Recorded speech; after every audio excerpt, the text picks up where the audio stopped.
During the fire, we were being told by the EPA that the testing of the air showed no harmful, the HF, right? So, but what about everything else? People were having skin irritation, eye irritation, bloody noses, problems breathing.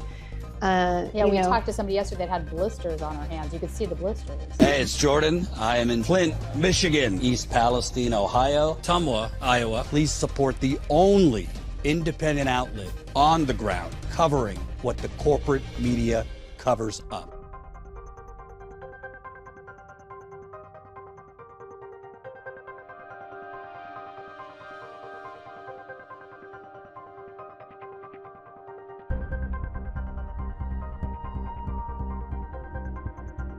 Hi, I'm Tina-Desiree Berg reporting for Status Coup News. We have been covering the Moss Landing lithium battery fire that happened last week.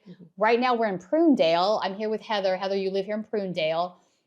Just to give people an idea of where we're at, Prunedale is adjacent to the Moss Landing site by, about 4 miles from here.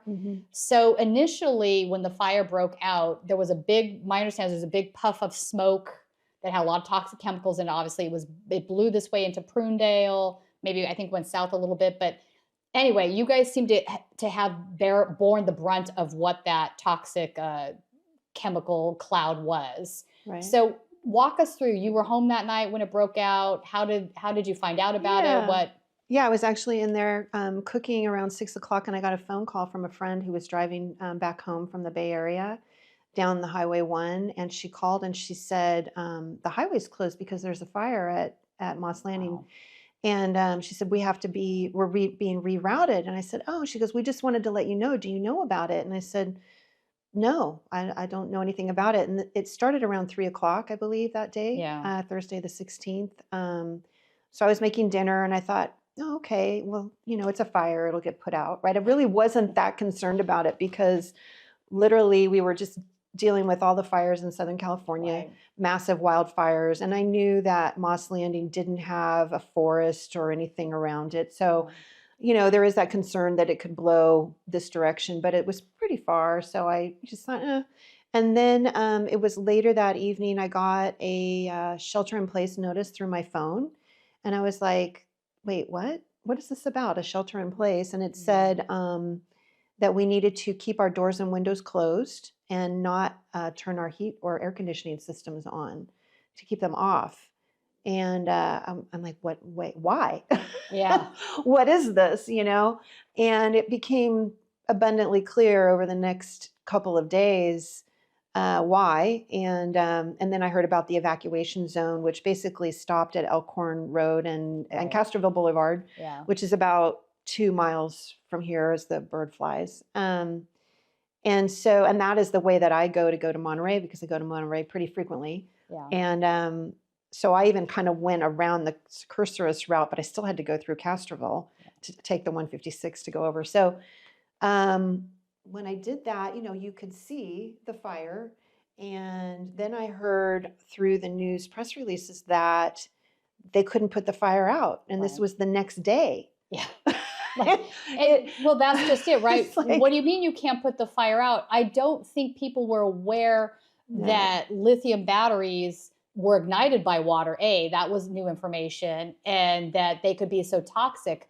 There just hasn't been a lot of information given to the public on what these batteries are about. And I think a lot of us were lulled into this false sense of safety where it's just it's good green energy, it's fine, nothing bad can happen. Right.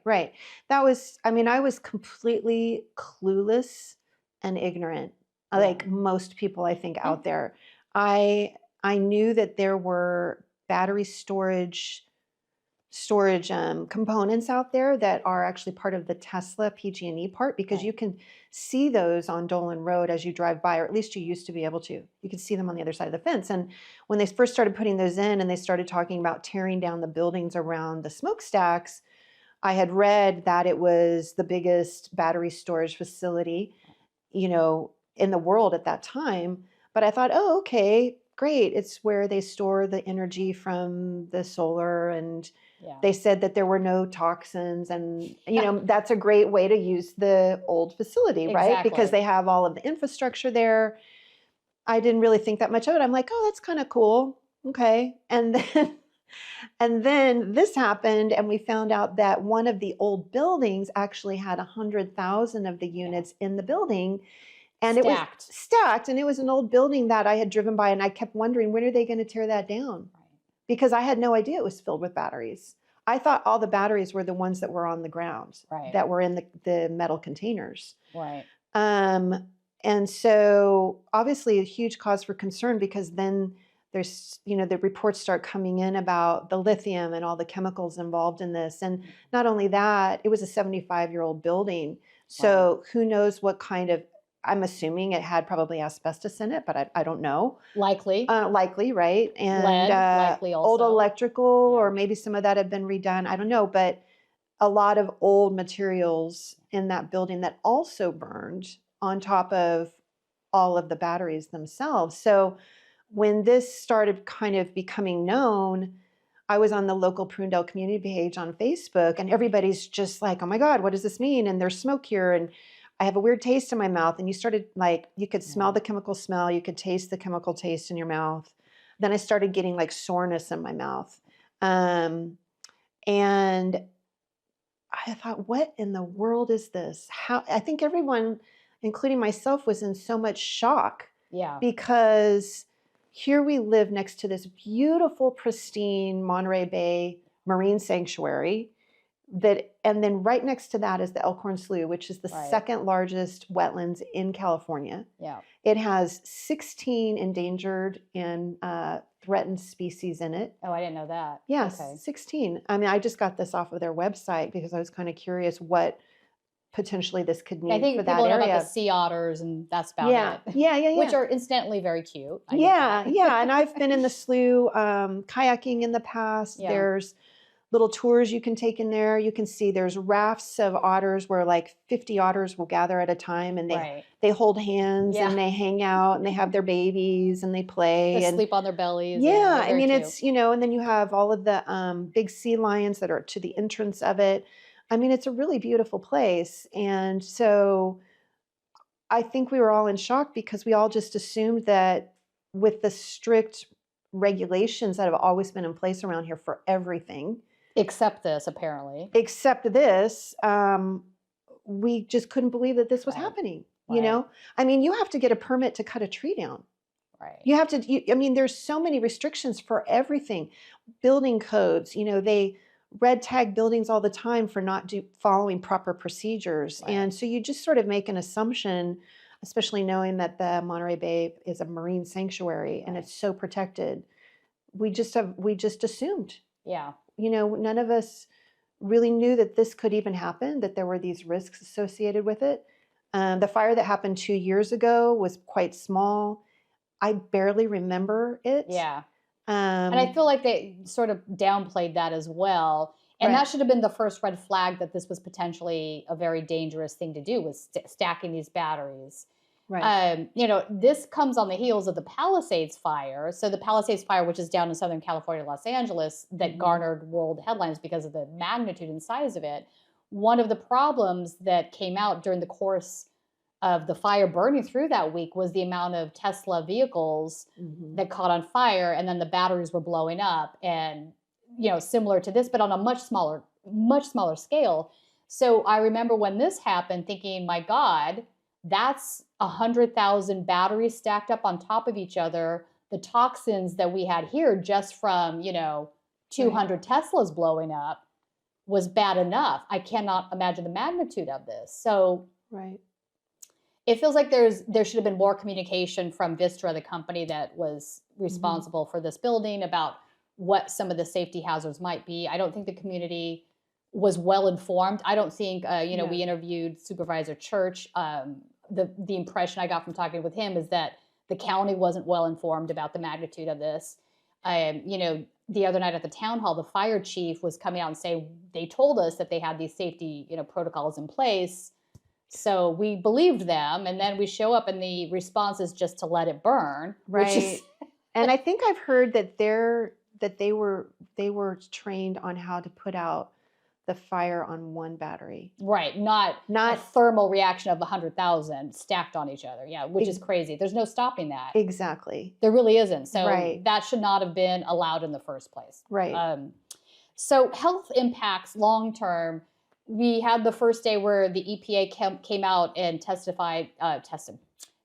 for, not testified. Right. A little Freudian slip there, actually. Right. For fluoride, right? That was the one thing they looked at. But this is, it's a deadly chemical. Obviously, they should monitor that, but it's certainly not the only one that comes out of these batteries. Right. We have all this heavy metal exposure now that I think is of graver concern. So the county just released some of their data. It's not been analyzed properly, and I'm certainly not a scientist. But if you look at what the county released, you see that there is minerals building up. Like it was none detected on the first thing. And by the time you're down to the third or fourth level, there's definitely like increasing amounts of it being discovered. So they're not trying to hide that data. It's there.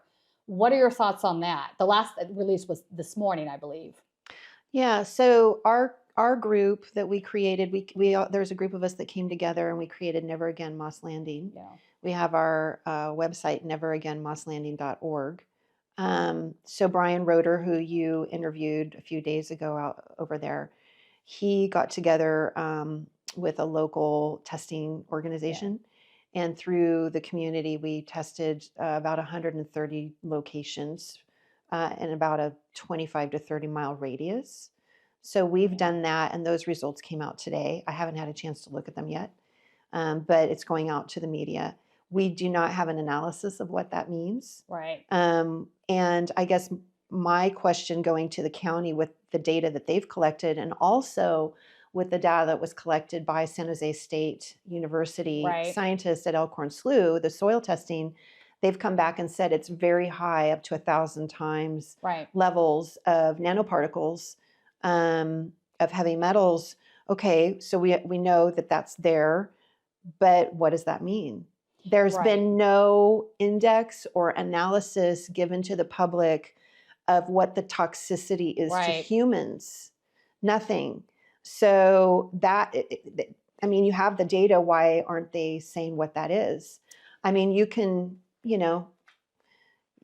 I'm not an expert like you're not either. I'm not either. So, you can make speculations, I guess, but it's really imperative that they come forward with that and let everyone know what that means. So somebody had sent me actually this study that had been done on the toxic metals in the lithium batteries. Mm-hmm. And even, right at the top of the study, I'm reading and it says, this is a new area we're in. We're not sure what the ramifications of these, chemical compounds are entirely. We know some of them are deadly.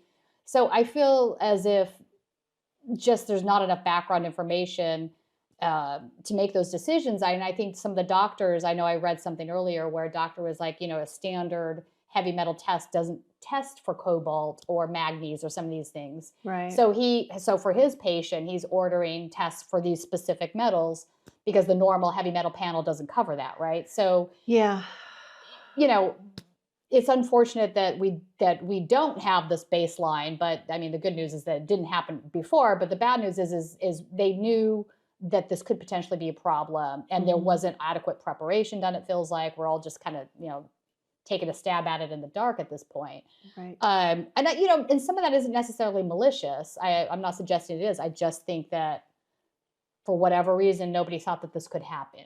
I think Vistra probably knew it could happen. Let's make that clear. But I think a lot of other folks didn't. It wasn't on their radar. Right. So cleanup. One of the things. What is the cleanup procedures going to be? I think this is a really important question because is it going to go back to business as usual? Are they just going to be allowed to open again and stack the batteries? From talking to Supervisor Church, I don't think that's going to be the case. He's at least going to give some pushback on it. But the wild card here is that the state has the overall say in this, and they have been pushing hard for this particular technology over others. So my question would be, do you think, Newsom and some of these guys are going to be like, yeah, this is bad. Let's rethink this plan. Well, he's already come out and stated that it was old technology. Yeah. I mean, a lot of people who I created a Facebook page. We have 1,500 members on it now. and it's a community response page from the Moss Landing disaster, fire disaster community response page.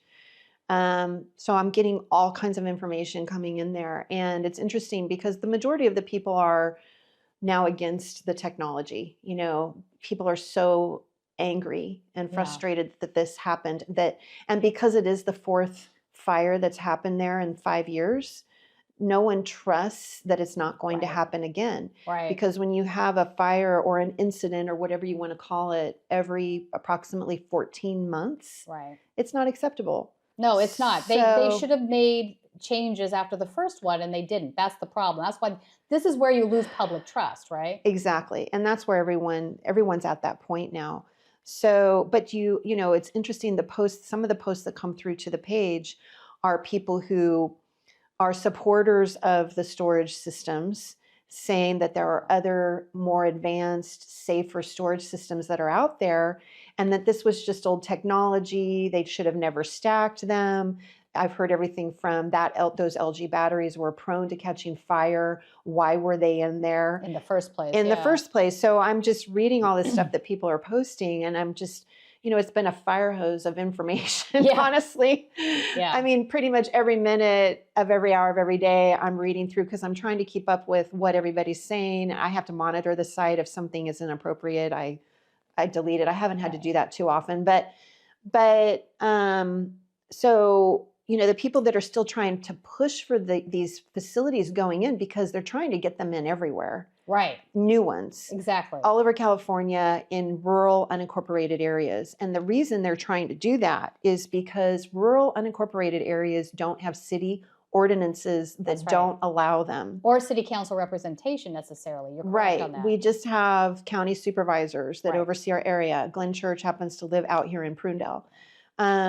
But he wasn't the supervisor in 2020 when this got approved. So he's inherited this huge you can headache. sense his frustration. He's so frustrated, and he's really trying to be very helpful. But so when the governor comes out and says, well, that was outdated technology, then the question is, well, why wasn't it replaced? Exactly. And why was the government taking the risk with our health? Right. Why were they allowing all of this to be here? Why weren't they being inspected every week of every month? Right. You know, do those inspections even exist? Do they inspect them once a year? Do they inspect them every 6 months? Who knows? But they obviously, if they had been inspecting them and keeping an eye on them, this would not have happened. I think that's a fair assumption. You know, it's interesting because I think and this is both parties doing it, right? We've entered an era of deregulation, privatization, and some of the consequences of that are what you're discussing now. Okay, so we privatize our utilities, so they're now private companies versus, you know, run by the government for a nonprofit just to generate electricity. You know, the private companies want to make a profit. That's their ultimate goal, right, is to make money. Right. And you combine that with deregulation, and you're bound to have fewer incidents, or more incidents, not fewer, pardon me, that are becoming increasingly problematic because there's no incentive for these guys to put safety above and beyond everything else. Right. So, you know, my thoughts on Newsom is like, what are you going to do to address this particular problem?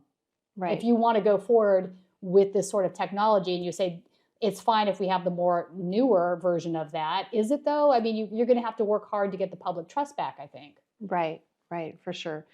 Well, and we've been getting calls, emails, and posts through, there's 2 Facebook pages that we have.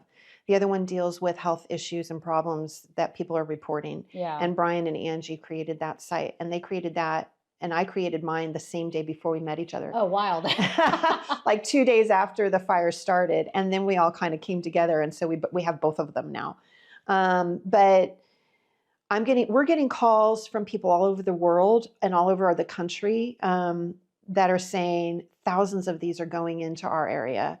I just spoke with a gal from Texas who's become like her own community's researcher on BESS systems. Her name's Nancy White. I don't know if you've heard of her. She actually is going to have her own television program now. And it's because Vistra and other companies like Vistra are putting in 922 of these facilities across Texas in rural areas.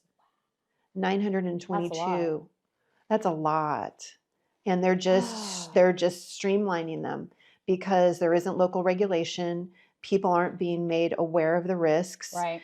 And now, like I said, what's happening is they're saying, oh, well, that was old technology. The new stuff is fine. Don't worry about it. It's safe. It's compartmentalized. It has cooling systems. If it catches fire, they'll say that if it catches fire, it's in its own metal container. Right. It's still a big, battery the size of a truck that if it catches fire, it's still going to have fumes. If the flames shoot up, you were telling me that night you saw the flames. How high were they shooting up into the air? Like it was insane, right? They were, you could see them. So those smokestacks, I don't know how tall they are, 300, 400, 500 feet. I'm not sure. Easily, yeah. They're really 500, probably higher, yeah, 500 feet. They were at least half as high as that, maybe 2/3. Yeah, you can see quite a fire. You can see the images. Yeah. And then the smoke that was being created. So I think, also a lot of frustration that from the community, because I'm seeing all of it on the Facebook page, is during the fire, we were being told by the EPA that the testing of the air showed no harmful, the HF, right? So, but what about everything else? That's exactly it, right? So right. I'm glad that wasn't out in the community, but there's all of these other harmful substances that you didn't test for and you just left town is sort of how it sounded to me when they were delivering that information the other night, which makes you kind of go, huh? Right. So either they didn't know that they needed to, but that seems sort of strange, right? They should know. They should know. Should be part of the whole emergency response plan that should be in place. So that really frustrated a lot of people because we all knew that wasn't the case because we could taste it and smell it. Right. People were having skin irritation, eye irritation, bloody noses, problems breathing. We talked to somebody yesterday that had blisters on her hands. You could see the blisters. Yes. And this is a week later. Yes. Yeah. So there was also oil residue on the boats at the harbor and in the people that live in the homes right around there. Yeah, you could see sort of that iridescent film on top of the water. Mm-hmm. Which again is insane because of the bay and the Elkhorn Slough being so protected. Yeah. That is even there, and I'm not even sure how they're going to clean that up. So that's what brought a lot of us together in the community to say, look, we're not getting the answers that we need or want. We had our first community meeting on January 20th at the Prunedale Grange. Yeah. We invited Glenn Church. He came, and the school superintendent, Mr. Turkey, came as well.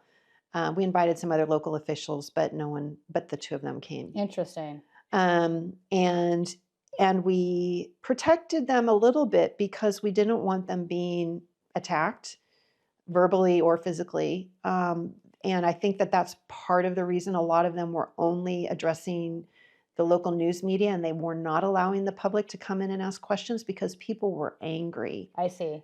And so that's my assumption. Oops, sorry. That's a fair assumption. I would say though, at least these two guys came to the firing squad to deal with their constituents. The ones that didn't are far more problematic in my opinion. Well, why wouldn't you want to face your constituents? Right. I mean, it could have been too, there was a lot going on that weekend. I mean, I'm not making excuses for them, but it was President's Weekend. The inauguration was that day. The fire was going on through that whole weekend. It was a really crazy time to try to get in touch with people. We were calling, we were emailing. Nobody was at their office. I mean, I think a lot of people were in Washington or involved in the inauguration, right? Or they were there or doing whatever. So I'm not making excuses for them. No, I got you. It was what it was. It was just a bad time. And that brings me to talk about too, the fact that, here we had an enormous event happening, and huge disaster with this fire, but it was being overshadowed by the fires in LA, rightfully so in some instances because tens of thousands of people were affected down there. But we also had the inauguration going on.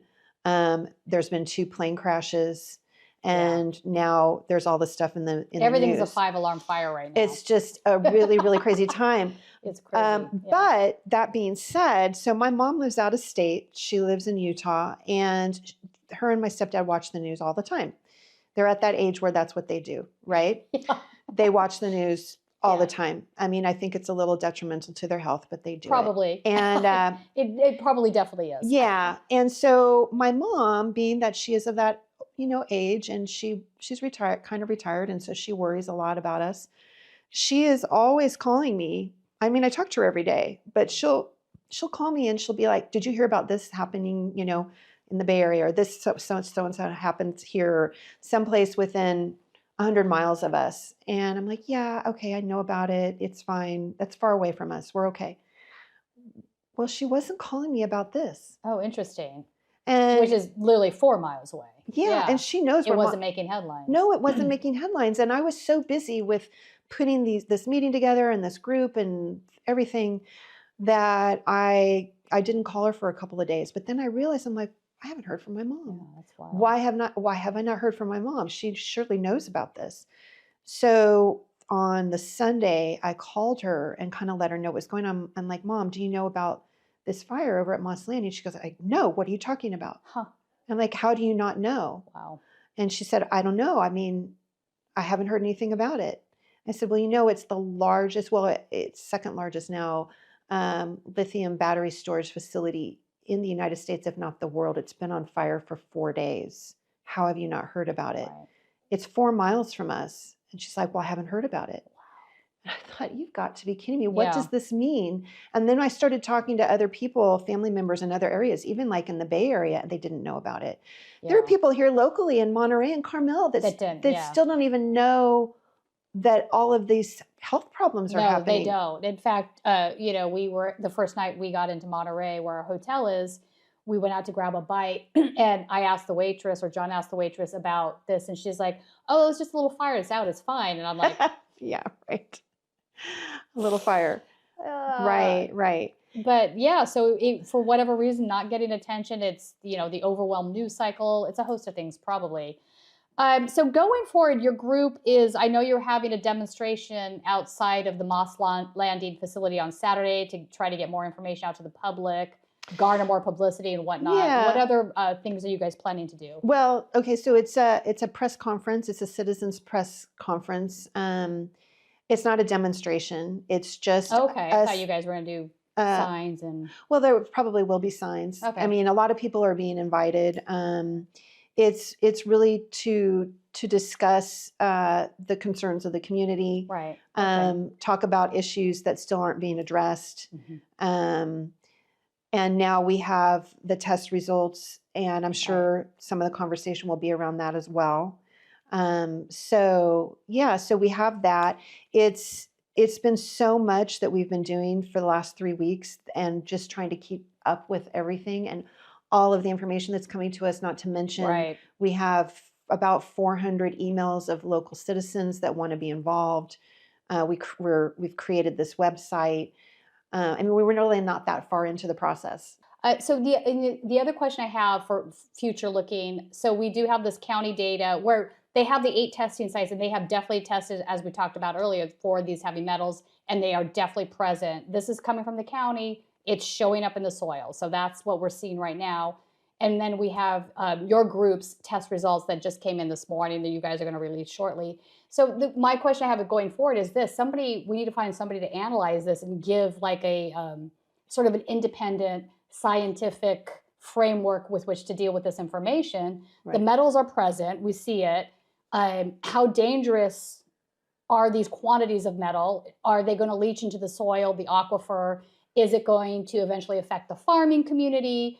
Is it just isolated to the mountainside here? Like, there's still so many questions, I think, that need to be answered. Right. But it seems that the 2 areas from looking at that soil testing that are most affected are this area, Prunedale here, and then the Moss Landing area there, where the... Well, yeah, I like I said, I have to look at the data, and then Brian's created a map that will correspond with all of that. But It's not just Prunedale because you've got aromas and the wind actually was going east and north. Right. So the well, I think your swabbing might show more of that because the county, there's what, 8 county sites? Right. And we have like 130. Right. So this is likely to give us more broader form information than what we've seen. Right. But at the very, very least, we know from the county data that there's definitely heavy metals present. Right. I guess that's the important takeaway. Yeah. And it'll be really interesting to see Sherry's map of people that have given her health symptoms and their addresses. And how they match up to that. And how they match up. And I mean, I think it's going to be a pretty a pretty good matchup. Right. Unfortunately. What other thoughts do you have? What parting thoughts do you have? Is there any information that you think hasn't gotten enough attention by the media thus far? Well, I think that, we've covered the health index that we need, or the index for the testing. There is the concern, obviously, with long-term health problems. No, let's talk about that for a second. That is something that hasn't been adequately discussed. So, your short-term symptoms are the runny nose, itchy throat, the metallic taste in your mouth, all of these things. But it seems to me there's got to be some long-term consequences of if you have daily exposure to any of these heavy metals. Right. What do those look like? There's not really any information on that. Right. Especially from this incident. And and that's the reason we're saying never again. It cannot continue. We can't have anything like this here or anywhere. Because obviously long-term continual exposure to this kind of thing is really detrimental to your health. Yeah. I mean, there's no doubt about that. They're heavy metals. These are metals that are found around industrial sites. Right. And in Piqua, Ohio, for example, you might be familiar, that's where they do the testing of the fire suppression. Yeah. And they're coming up, and it's been going on for a number of years. And the people in that community are having long-term problems. Yeah. Cancer. Really serious. I mean, I've heard that even like children there's an unprecedented number of children that have tumors, brain tumors. I mean, people with skin lesions. But these are fires that are going on all the time because they're training first responders and firemen how to come and put them out. But I feel like that's really ironic because we've been told they can't put them out. So why do they continue to burn them? I mean, they basically just tell them this is what you do to contain maybe the surrounding area. It's about containment, isn't it?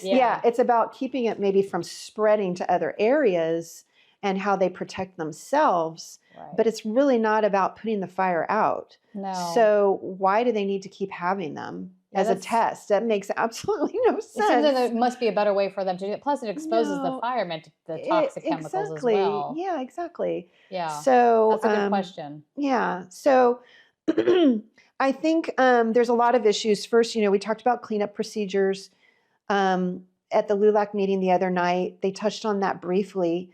But I think that a lot of people, and I'm just repeating what I'm hearing and seeing on social media, a lot of people are really concerned about how exactly is this area now being protected and consolidated, from getting into the rest of the area. And my phone's going off. Sorry.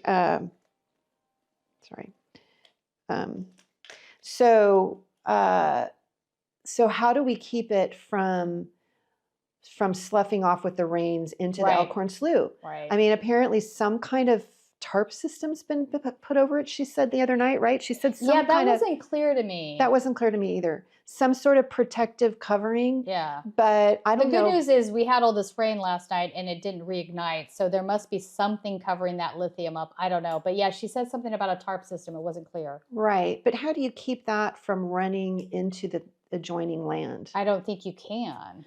So, and then the slough is literally right there. Right. So how do you keep it from draining into the slough? I mean, these are all, really huge concerns, and they're not really talking that much about it. I don't think they have answers. That's why. Yeah. To be fair. And it's a huge problem. Yeah. And like the gentleman the other night who was the fisherman who lived on his boat, saying, should I move my boat out of this area and then into it. Yeah. Go somewhere else because the wind is picking up the debris, right, even though it is sort of protected, and it's just sort of moving all the nanoparticles around.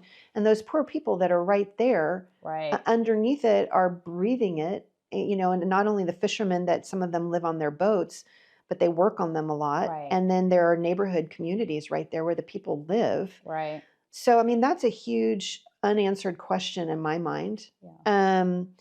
The other thing that's been brought up is a lot of people are not completely sure if an EIR was ever really done to pass the permit for this. I don't have the answer to that. I'm So not for sure. people that don't know what an EIR is, can you explain that? Environmental impact report, which is required for pretty much anything, any kind of building, large scale building. Right. Especially on the California coast. On the here. California coast, and they have to check to see how that building's presence will impact the environment. And if it does so, or could potentially do so in a negative manner, my understanding is they don't get the permit. Yeah. So how did this happen? Yeah. That they That's got a good question. this permit, because they were told it was clean energy and that there was no off-gassing. They didn't talk about what happens in the event of a huge fire. Right. And they're not talking about what would happen in the event of a giant earthquake or a tsunami. Right.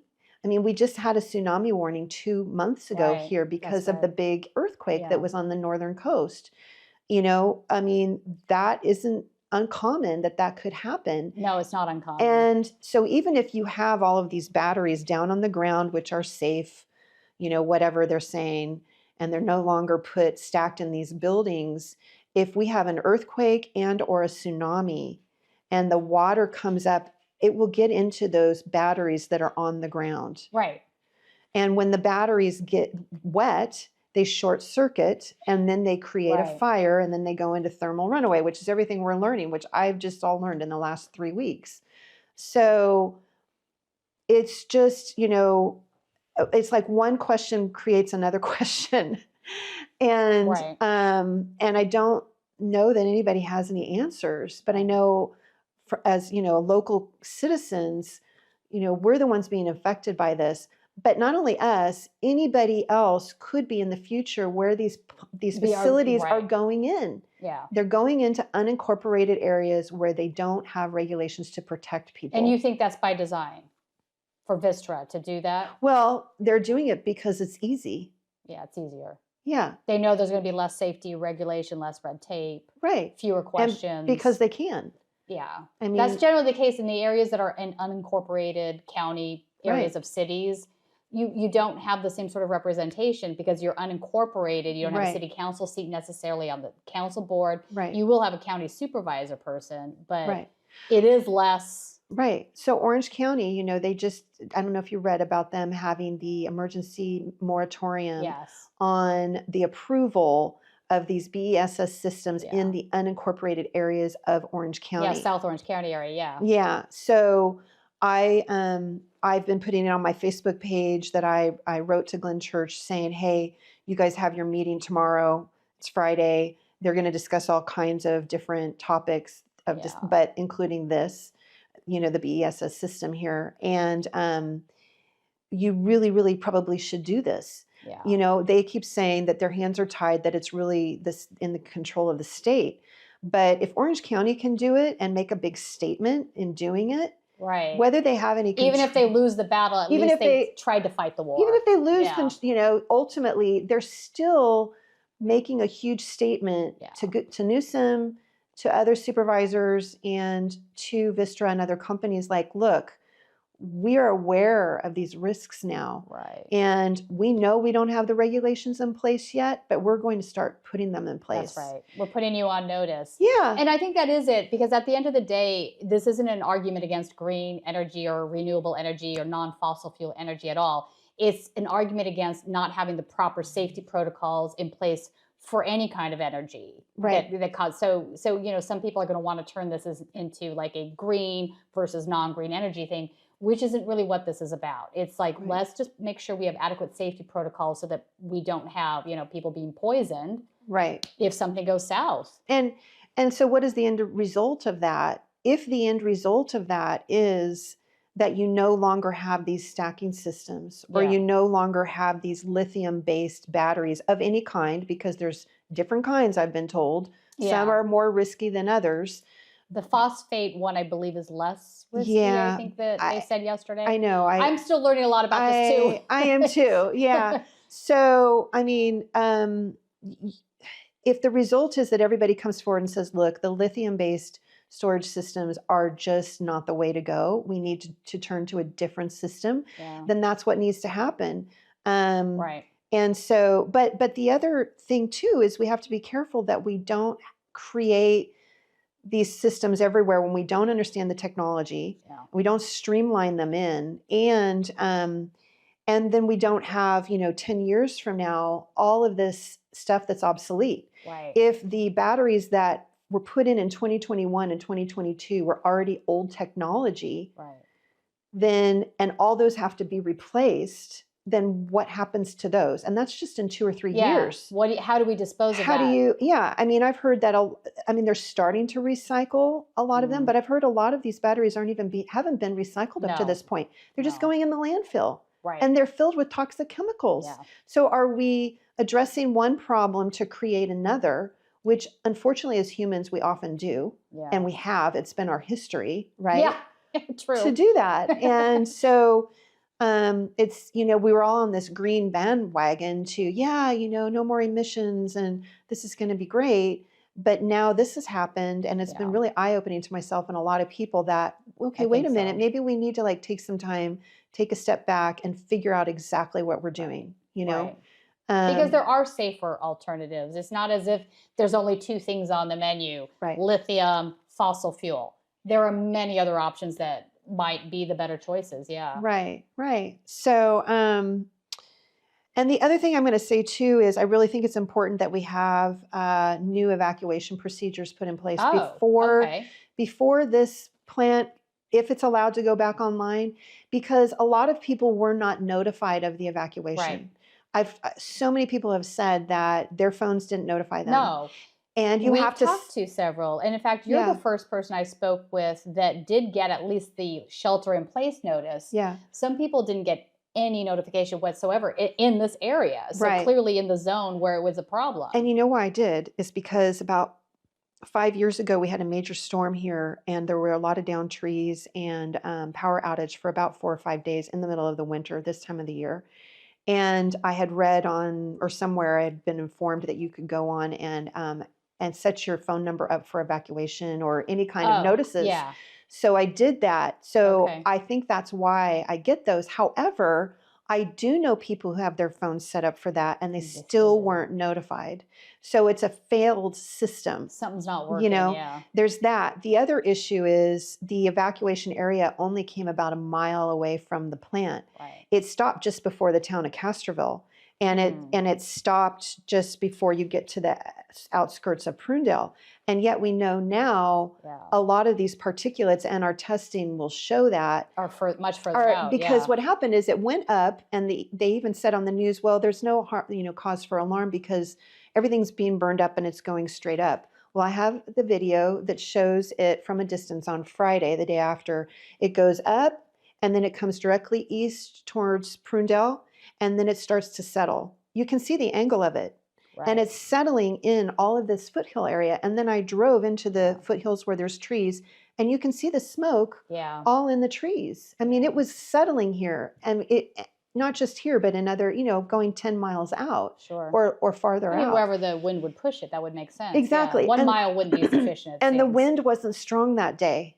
It was very calm. Oh God! I mean, it could have been worse then. So it was just kind of slowly floating. Or maybe not, because then it hangs over. It was kind of just hanging over. It wasn't going anywhere. It wasn't really dispersing.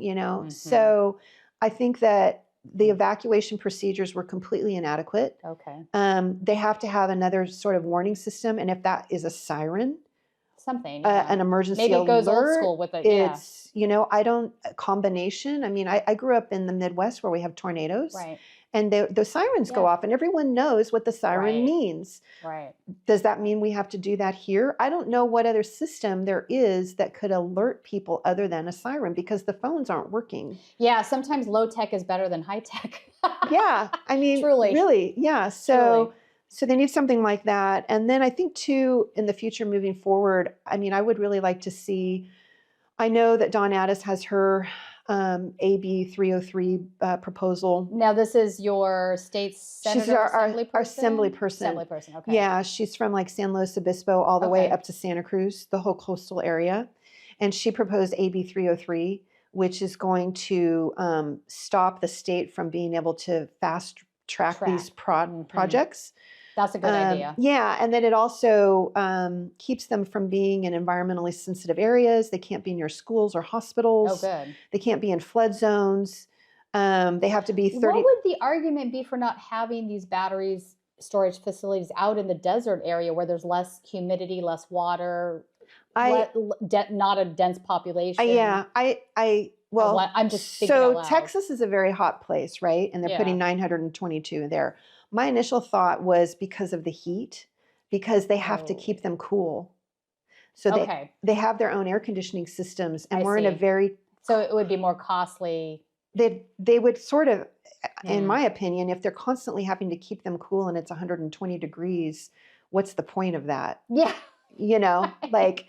That sort of makes it like, it doesn't even make sense. You're using up all the energy to cool it. Yeah. Yeah, like that doesn't make sense. So it needs its own little mini HVAC system. Yeah, and my understanding is that they do have those. These boxes that are on the ground, they have air conditioning systems that cool them. But that would, make it sort of redundant because they would be running all the time. And so I think that the allure, for lack of a better term, for our coastal areas is because the coastal California is cool. Yeah. Average temperature is about 65 degrees. Right. You know, sometimes we get a heat spell and it might get up to 80. Yeah. But, you know, people, I mean, here we don't have air conditioning because it never gets hot enough. Right, yeah. And then... I put my air conditioning on maybe twice a year, Yeah, and I think a lot of people from outside of California don't realize that. No, they don't. Because they think of California as being really hot. Well, there are places where it's very hot. If you go inland to the Central Valley, it is very hot. But here on the coast, it's not. And I think the other issue too, though, is they need the water. They need the water to help with the cooling systems. I was trying to figure that out. I actually asked Supervisor Church this morning, and he said that they don't use the water to cool it at this particular facility here. That they used to under the old system, but the batteries aren't. So because I thought the same thing. Like maybe they think they need to have that water flushing, but apparently not in this particular instance. So that's good to know. So I don't know what else they're using to cool, but it's not the water. Apparently. Okay, that's good to know. He did clarify that for me this morning, which is great, fresh information. That's good. No, I'm glad you shared that because my question had been, well, what do they do with the water after they use it? But well, is it toxic? Is it good? Like, how does this make sense? So I know when it was the original PG&E power plant, they did use the water. That's what he said. And then the water that went back out was warm. And which really isn't good for the environment because they have the same system down at Morro Bay. They do. And I went to school down there, and I used to surf out in that bay, and you could feel the warm water. The warm water, and we would surf out there because it was warm water. It was warm. You know, it was like, I get it. But then, you know, now I'm thinking back, but what else was in it? It's like being in a jacuzzi, except it's the ocean. Yeah, but what else was in the water that was being pushed back out? Who knows? I was swimming around in it. But at least Morro Bay has been more aware of the risk of these systems, and they've been successful so far with preventing them from coming in, but they're still fighting it, you know, but they have us as an example now as to why you don't do it. Yeah. But unfortunately, we're being used, people are saying we're being used as guinea pigs. Sort of. Because nobody really knows. It feels that way. Because it does seem that I think a lot of the people involved with this conversation truly don't have the information. No. They thought it was safe as well, right? So there's a learning curve that's happening right now. Right. So they want to put another one in at 90 Minto Road in Watsonville. In Watsonville, which is a little bit further north? It's only 9 miles from here. Okay. It's north, kind of west from here. And so that's Santa Cruz County. Right. So that's the other thing is we're on the very northern part of Monterey County, and Moss Landing is too. Right on the other edge of that, you've got Santa Cruz County, and then you've got a little bit of the corner of San Benito County. Right. We have 3 counties right here that have a lot of ag land, a lot of unincorporated areas, a lot of small villages, for lack of a better term, that aren't in, cities. Right. We don't have city ordinances. We're just Right. little communities that Yeah. are about 5 to 8 miles away from each other. Yeah. And the problem with that one is the County Board of Supervisors just recently had a meeting, and one of the supervisors, I don't know the name, asked to do an extension of the vote that they're going to do in April about the rezoning of the land for that proposed facility. Uh-oh. And he was shot down Oh. by the other supervisors. They did Okay. not agree to do the extension. And so now local citizens have been contacting us saying, help, what can we do? Yeah. And I'm like, well, I've read that it's not going to happen for a couple of years. And they're like, no, that's not true. They're probably going to try to speed it up. They are trying they did not do the extension on the rezoning, the vote of the rezoning, which is now going to happen in April. And wow, that's right around the corner. yeah, and that's what Okay. they're very fearful of. And they're afraid that if the county supervisors vote to allow this rezoning, to allow this facility to come in, it's just going to fast track it that much more. Probably.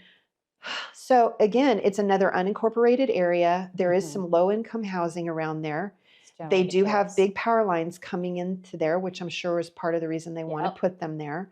But it's another reason that we have to get these counties supervisors to do like they did in Orange County Right. and just say, okay, look, like we need to put a moratorium on these facilities from going forward Until we figure out how to make it safe. what's really going Yeah. on. The people, it's called New Leaf Technologies, are trying to put this other So one in. this is a separate company than Vistra. Yes. So Okay. there's multiple companies that do this. There's Okay. Vistra. New Leaf Technologies is the other company that's trying to do this one in Watsonville. And they are coming out and saying in statements in the local papers and whatnot, saying that this is completely different technology. It's still lithium, but it's not going to be stacked like it was in Moss Landing. That was outdated technology. This is going to be safe, blah, blah, blah. But we were told that before. Right. And so people don't believe them. Right. And like Glenn Church said, as local governments, the technology is happening so much more rapidly than we can keep up with it. Right.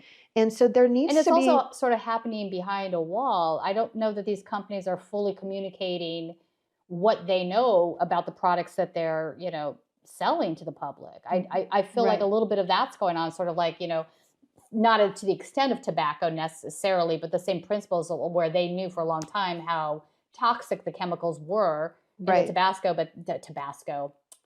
I love Tabasco. tobacco. Yeah. The tobacco, but they Right. they wanted to continue to obviously make money off of their products, so they sort of hid it. I mean, I don't know if that's true or not, but it certainly feels like there's some of that going on. I don't Well- feel like they're being entirely transparent, which is the real problem, isn't it? I mean, they knew about it if they have a training facility for first responders in Ohio. You know what? That is 100% true. You're probably right. They've had that Maybe there. I'm being too charitable. They've had that for a couple of years. Yeah. I mean, so of course they know the risks. They have a Right. facility where they start these fires and bring first responders and firemen in to train them Right. on how to deal with them. So they know the risk. Yes, Yeah. they do. They're Okay. just not reporting that, and people just don't know about it. That's why I wanted to talk with you and why we're talking to everyone we can, doing interviews and articles, because I have realized, and all of us have realized, that there are so many people in California and across the country Yeah. and around the world who are in the dark. Yeah, I They was. don't I certainly know. was, yeah. I was too. I was completely ignorant of it 3 weeks ago. Yeah. Now I know. Yeah. And same. I went to my doctor because almost 2 weeks after the fire, a week and a half, I still had a metal taste in my mouth, and Yeah. I still had skin irritation in my mouth and my gums. Yeah. And so I've had the plethora of heavy metal testing done. My doctor was like, well, this is the first time I've ever asked, for any of these tests to be done. And I explained to him, he's in Monterey. He didn't even really know that much Oh my about goodness. it. Okay. He says, well, do you think I'm going to have people coming to me? And I said, well, maybe. Possibly, yeah. I'm going to post your information, and there might be people calling you. Right. I mean, I really hope to God, for my sake, that my tests come back that there was nothing, or that it was very minimal. Please, God, I hope that. Yeah. But at the same time, I want to know if You it want to isn't. you're better I want, off knowing. I want Exactly. to know. I mean, we all have the right to know. And then if it does come back that it's, very high, then I'll have to deal with that. And I'll have to figure out, how do I get this stuff out of my system? Yeah. And the same for everybody that's around here that's dealing with this, you know? So, yeah, we're just trying, our group wants this to never happen again, never again, mosslanding.org. And we want to make sure that the whole world knows that this is happening, because it's definitely not getting enough media coverage. Agree. So thank you so much. No, thank you, Heather. Thank you for letting us into your home and talking through all of these experiences and thoughts with us. Please, folks, if you are not a member of Status Coup, please consider joining. If you become a member of Status Coup for $5 a month, it helps fund our reporting, obviously coming up here, getting hotel rooms, rental cars, airfare, whatever costs us money. And we don't take corporate donors. We are entirely funded by folks like you, and we want to stay that way. And we want to continue to be able to give you, stories that are not being reported everywhere. So please consider, if you can, joining as a member. Tina-Desiree Berg here. We are going to continue covering the story of the Moss Landing lithium battery fire and all of the things that are happening, consequences of that and whatnot. Thanks for tuning in, and we'll have more interviews tomorrow as well.